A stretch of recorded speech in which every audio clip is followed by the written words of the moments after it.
Side చేయి మాకు ఎక్కువ న్యూట్రల్గా పెట్టేసి.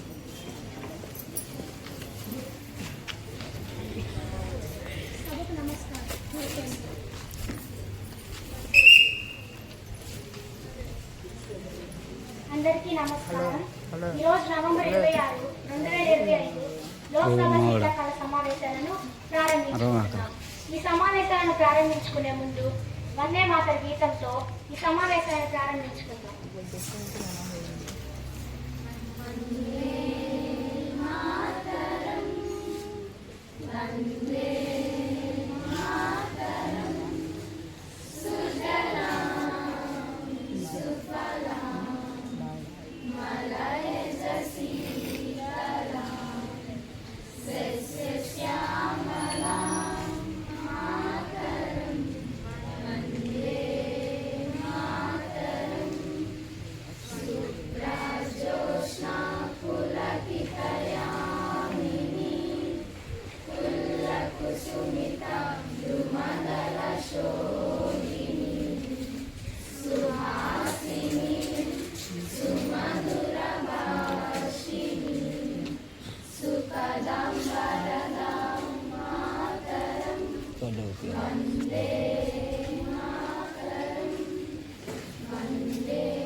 శాఖ మంత్రి గారిని మాట్లాడవలసి అధ్యక్ష, దేశానికి గ్రామాలే పట్టుకోమని గాంధీ గారు తెలిపారు. అధ్యక్ష, దేశంలో 70% జనాభా గ్రామంలోనే ఉంది. అధ్యక్ష, అత్యున్నత నైపుణ్యాలకు గ్రామాలే నిలవాలి. గ్రామాల గ్రామంలో అభివృద్ధి చెందుతూనే దేశం అభివృద్ధి చెందుతుంది. అధ్యక్ష, ప్రభుత్వంతో పాటు మొక్కలు లేని వారు కూడా గ్రామీణ అభివృద్ధి న్యాయం జరుగుతుందని కోరుతున్నాను. అధ్యక్ష, ప్రతిపక్షం వారు మంత్రి గారిని ప్రశ్నలు అడగవచ్చు.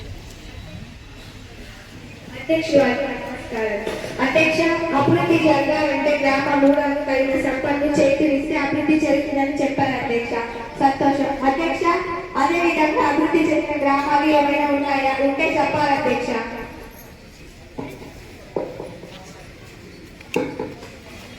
అధ్యక్ష, ఎన్టీఆర్ అడిగినటువంటి గ్రామాలు ఉన్నాయి. అధ్యక్ష, పేదలకు ఎలాగైనా ఉన్న గ్రామాలను దత్తశాలలాగా మార్చుకున్నారు. అధ్యక్ష, లాంటి గ్రామంలో ఒక హవాలీ బజార్ అనేది మహారాష్ట్రలోనే ఉంది.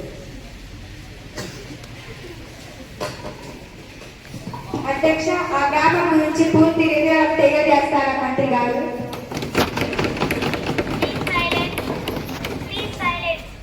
అధ్యక్ష, అక్కడ ప్రజలు చెక్ డ్రమ్ముల ద్వారా వాన నీటిని నిల్వ ఉంచుకొని నీటి కొరతను తీర్చుకుంటారు. అధ్యక్ష, ప్రజలను పెంచుకొని తద్వారా బాల ఉత్పత్తి పెరిగింది. అధ్యక్ష, మద్యపానాన్ని నిషేధించి కుటుంబ నిరంతర పద్ధతులు పాటించారు. అధ్యక్ష, 10 సంవత్సరాల కాలంలోనే 50 సంవత్సరాల అభివృద్ధి పొందారు. అధ్యక్ష, గౌరవనీయులైన ఆరోగ్య శాఖ మంత్రి గారిని తమ శాఖకు సంబంధించిన అభివృద్ధి అంశాలను తెలియజేయవలసిందిగా కోరుచున్నాము. అధ్యక్ష, గ్రామీణ ప్రపంచం విలువైన బంగారం వ్యాపారాలు కాదు, విలువైనది ఆరోగ్యం అన్నారు. అధ్యక్ష, గ్రామీణ ప్రాంతాల్లో ఆరోగ్యవంతమైన వాతావరణం ఉంటుంది. ప్రతిపక్షం వారు మంత్రి గారిని ప్రశ్నలు అడగవచ్చు. అధ్యక్ష గారికి నమస్కారం. అధ్యక్ష, ఆరోగ్యమే మహాభాగ్యం అంటారు కదా, మరి అనారోగ్యంతో వైద్యుల దగ్గరకు వెళితే మందులు లేవని చెబుతున్నారు. అధ్యక్ష, మారుమూల ప్రాంతాల్లో కొంత వైద్యుల మందుల కొరత ఉన్నట్టు మా దృష్టి కూడా. అధ్యక్ష, రోగులకు ఇవ్వాల్సిన మందులు ఏమవుతున్నాయో గౌరవనీయులైన మంత్రి గారు చెప్పాలి. అధ్యక్ష,